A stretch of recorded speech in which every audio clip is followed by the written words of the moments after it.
ಹೇಳಿದ್ರು ಸಂದೀಪ್ ಭಟ್ರೆ, ಬಹಳ ದೊಡ್ಡ ವೇದಿಕೆಗಳಲ್ಲಿ ನಿಮ್ಮನ್ನ ಕಂಡವನು ನಾನು, ಮತ್ತು ಮನೆ ಮನೆಗೆ ಕರೆಸ್ಕೊಂಡೆ ಅಂತ ಹೇಳೋ ಭಾವ ನಿಮಗೆ ಬರಬಾರ್ದು ಅನ್ನೋ ಕಾರಣಕ್ಕಾಗಿ ನಾನು ನಿಮ್ಮನ್ನ ಕರೆಸ್ಕೊಳ್ಳೋ ಬಿಡ್ಲೋ ಅಂತ ಹೇಳಿ ಯೋಚನೆ ಮಾಡಿದೆ ಒಮ್ಮೆ.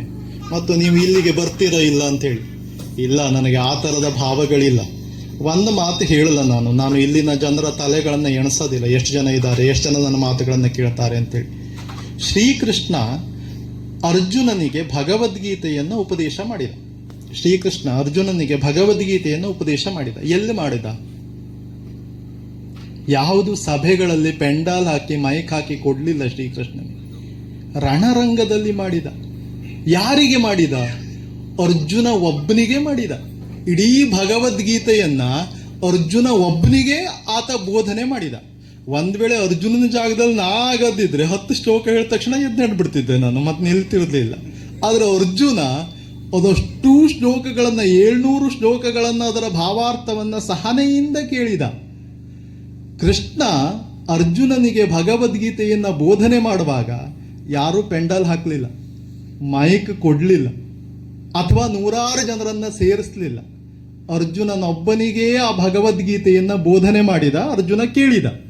ಆದರೆ ಈಗ ಆ ಭಗವದ್ಗೀತೆಯನ್ನ ಜಗತ್ತಿನ ಮಿಲಿಯನ್ ಗಟ್ಟಲೆ ಜನ ಓದ್ತಾರೆ, ಮಿಲಿಯನ್ ಗಟ್ಟಲೆ ಜನ ಕೇಳ್ತಾರೆ, ಮತ್ತು ಮಿಲಿಯನ್ ಗಟ್ಟಲೆ ಜನ ಅದನ್ನು ಅನುಸರಿಸ್ತಾರೆ.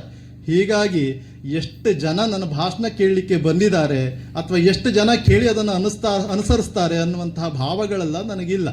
ಪ್ರೀತಿಯಿಂದ ಬಂದಿದ್ದೇನೆ, ಪ್ರೀತಿಯಿಂದ 4 ಮಾತಾಡ್ತೇನೆ, ಇಷ್ಟು ಮಾತ್ರ ನನಗೆ ಗೊತ್ತು ಅಂತೇಳಿ.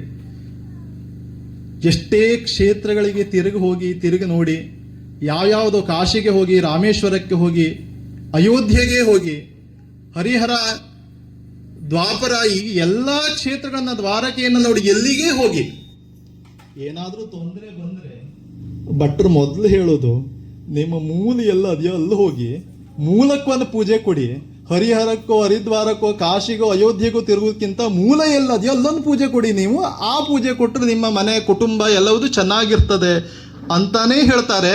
ಬಹುತೇಕ ವೈದಿಕರೆಲ್ಲ ಹೇಳುವ ಮಾತು ಇದೆ, ನಿಮ್ಮ ಮನೆಯ ಮೂಲ ಯಾವುದೋ, ನಿಮ್ಮ ಕುಟುಂಬದ ಮೂಲ ಯಾವುದೋ ಅಲ್ಲಿ ಚೆನ್ನಾಗಿ ನಡ್ಕೊಳ್ಳಿ, ಅಲ್ಲಿ ಚೆನ್ನಾಗಿ ನಡ್ಕೊಂಡ್ರಿ ಅಂತಂದ್ರೆ ನಿಮಗೆ ಶ್ರೇಯಸ್ಸಾಗ್ತದೆ ಅನ್ನೋದನ್ನೇ ಎಲ್ಲ ವೈದಿಕರು ಹೇಳ್ತಕ್ಕಂಥ ಮಾತು. ಹೀಗಾಗಿ ದೇವರಿಗೆ ಇಷ್ಟು ಚಂದದ ನೆಲೆಯನ್ನು ಕಲ್ಪಿಸಿದಂತಹ ನಿಮಗೆ ಚಂದ ಆಗದೆ ಇರ್ತದ ಅಂತ. ಧರ್ಮೋ ರಕ್ಷತಿ ರಕ್ಷಿತಃ, ದೇವರು ಹೇಳೋದೇ, ಯಾರು ಧರ್ಮವನ್ನು ರಕ್ಷಣೆ ಮಾಡ್ತಾರೋ ಅವರಿಗೆ ಒಳ್ಳೆಯದೇ ಆಗ್ತದೆ ಅನ್ನೋದನ್ನೇ ಹೇಳದ್ದು. ಹೀಗಾಗಿ ಅದನ್ನು ಸರಳವಾಗಿ 4 ಮಾತುಗಳಲ್ಲಿ ಹೇಳಲಿಕ್ಕಾಗಿ ಅಷ್ಟೇ ನನ್ನನ್ನು ತಂದು ನಿಲ್ಲಿಸದ ಅನ್ನುವಂಥ ಭಾವ ನಂದು. ಈಗ ಜನ ಹೇಗಿರ್ತಾರೆ ಅಂತ ಕೇಳಿದರೆ, ನಮ್ಮ ಭಾಷೆಯಲ್ಲಿ ಹೇಳೋದಿದ್ದು ಜನ 3 ರೀತಿ ಇರ್ತಾರೆ. ಒಂದು ನಂದೆಯ, ನಿಂದೆಯ ಅಂತಕ್ಕಂಥ ಜನ. ಆ ಜನ ಹೇಗೆ ಅಂತ ಕೇಳಿದ್ರೆ, ಅವ್ರು ಬೇರೆ ಮನೆ ತಂಟೆಗೆ ಹೋಗುದಿಲ್ಲ. ನಂದು, ನನ್ನ ಸಂಸಾರ, ನನ್ನ ಹೆಂಡತಿ, ನನ್ನ ಮಕ್ಕಳು, ನಂದೆಯ, ನಿಂದೆಯ, ನೀನು, ನಿನ್ನ ಹೆಂಡತಿ, ನಿನ್ನ ಮಕ್ಕಳು, ನಿನ್ನ ಸಂಸಾರ ಅಷ್ಟು ನಿನಗಿರಲಿ, ನನ್ನ ಸಂಸಾರ, ನನ್ನ ಸಂಬಳ, ನನ್ನ ಹಣ ಇದಿಷ್ಟು ನನಗಿರಲಿ ಅಂತಕ್ಕಂಥ ಜನ. ಇವರು ಬಹುತೇಕ ಜನ ಹಾಗಿದ್ದ ಜನನೇ ನಮಗೆ ಸಿಗುವುದಲ್ಲ. ಇನ್ನು 2ನೇ ರೀತಿ ಜನ ಇದ್ದಾರೆ. ಅವರು ಹೇಗಿದ್ದ ಜನ ಅಂತ ಕೇಳಿದರೆ ಸ್ವಲ್ಪ ಉದಾರಿಗಳು. ನಿಂದೆಯ, ತಗ ನಂದು ನಿಂದೆಯ, ಇವರು ಭಾಳ ಕಡಿಮೆ ಜನ. ಇವರು ನಿಂದೆಯ, ತಗ ನಂದು ನಿಂದೆಯ, ಸ್ವಲ್ಪ ನಂದು ನಿನಗೆ ಇರಲಿ ಅಂತಕ್ಕಂಥ ಜನ. ಇವರು ತ್ಯಾಗಿಗಳು. ಈಗ ವಿನಾಯಕ್ ಶೆಟ್ಟರು ಅವರಷ್ಟಿಗೆ ಅವ್ರು ರಿಟೈರ್ಡ್ ಆಯ್ಕೊಂಡಿದ್ರು, ಈ ಪೆನ್ಷನ್ ಬರ್ತಿತ್ತು, ಆರಾಮ್ ತೋಟ ಗಿಟ ಮಾಡ್ಕೊಂಡು ಅವ್ರು ಉಳಿಬೋದಿತ್ತು, ಅಂತ ತೊಂದರೆ ಇಲ್ಲಾಗಿತ್ತು. ಗಂಡ ಹೆಂಡತಿ ಈ ವಯಸ್ಸಿನಲ್ಲಿ ಇಷ್ಟೆಲ್ಲ ತ್ರಾಸ ಪಟ್ಕೊಳ್ಳೋದು ಯಾಕೆ ಅಂತ ಕಾಣ್ತದೆ ನನಗೆ. ಆದರೆ ಅವ್ರು ಹಾಗಿದ್ದ ಜನ ಅಲ್ಲ. ನಿಂದೆಯ, ತಗ ನಂದು ಒಂದು ಸ್ವಲ್ಪ ನಿಂಗೆ ಇರಲಿ ಅಂತಕ್ಕಂಥ ಜನ ಅವರಾದ್ರಿಂದ ಈ ಕುಟುಂಬದವ್ರನ್ನೆಲ್ಲ ಸೇರಿಸಬೇಕು, ಒಗ್ಗಟ್ಟು ಮಾಡಬೇಕು, ದೇವ್ರ ಕೆಲಸ ಮಾಡಬೇಕು ಅನ್ನುವಂಥ ಭಾವಗಳು ಬರ್ತದೆ. ಇವರು ಅತ್ಯಂತ ಕಡಿಮೆ ಜನ ಇದ್ದಾರೆ ಸಮಾಜದಲ್ಲಿ, ಭಾಳ ಕಡಿಮೆ ಜನ ಇವರು.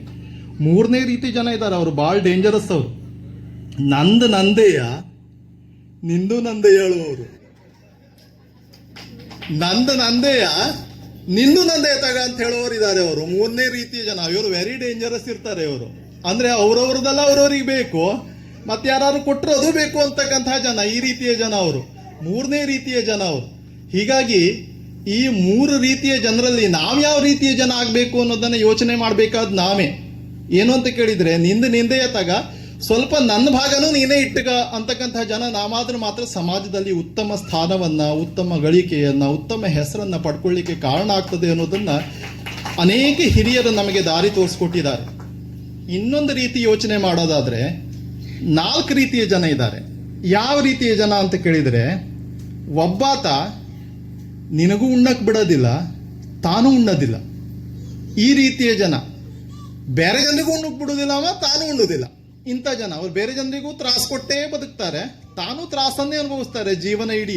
ಅವನಿಗೂ ತೊಂದರೆ ಕೊಡೋದು, ನಾನು ತೊಂದರೆಯನ್ನು ಅನುಭವಿಸೋದು. ಈ ರೀತಿಯ ಜನ ಅವರು ಒಂದ್ ಲೆಕ್ಕಕ್ಕೆ ಜಿಪುಣಾಗ್ರೇಸರರು ಅಂತ ಹೇಳ್ಕೊಂಡ್ರು ಅಡ್ಡಿಲ್ಲ, ತೊಂದರೆ ಇಲ್ಲ. ಯಾಕೆ ಅಂತ ಕೇಳಿದ್ರೆ ತಾನು ಉಣ್ಣೋದಿಲ್ಲ, ಬೇರೆ ಜನರಿಗೆ ಕೊಡುವುದೂ ಇಲ್ಲ, ಅಂಥ ಮನೋಭಾವದವರು.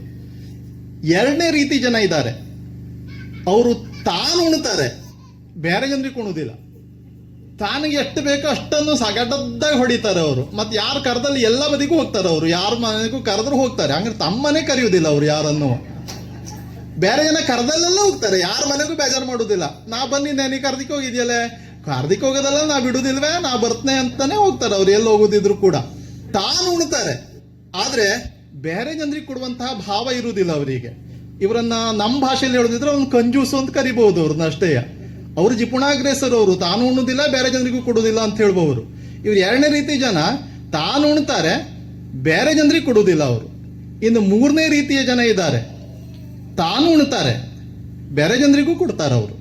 ಬೇರೆಯವರು ಬಂದ್ರ ಅಂತಂದ್ರೆ ತನ್ನಲ್ಲಿರುವ ಸ್ವಲ್ಪವನ್ನ ಕೊಡ್ತಕ್ಕಂಥ ಮನೋಭಾವ ಉಳ್ಳವರು. ಇವರನ್ನು ಉದಾರಿಗಳು ಅಂತ ಕರಿಬಹುದು ನಾವು. ಉದಾರ ಮನೋಭಾವ ಉಳ್ಳವರು. ತನಗಿದೆ, ದೇವರು ಕೊಟ್ಟಿದ್ದಾನೆ ಸಂಪತ್ತನ್ನು, ಈ ಐಶ್ವರ್ಯವನ್ನ, ಏನು ವಿದ್ಯೆಯನ್ನು ಎಲ್ಲವನ್ನ ಕೊಟ್ಟಿದ್ದಾನೆ, ತನ್ನಲ್ಲಿರುವುದನ್ನ ನಿಮಗೂ ಸ್ವಲ್ಪ ಕೊಡುವ ಅನ್ನುವಂತಹ ಮನೋಭಾವ ಉಳ್ಳವರು, ಅಂತಹ ಜನ. ಇನ್ನು 4ನೇ ರೀತಿ ಜನ ಇದ್ದಾರೆ.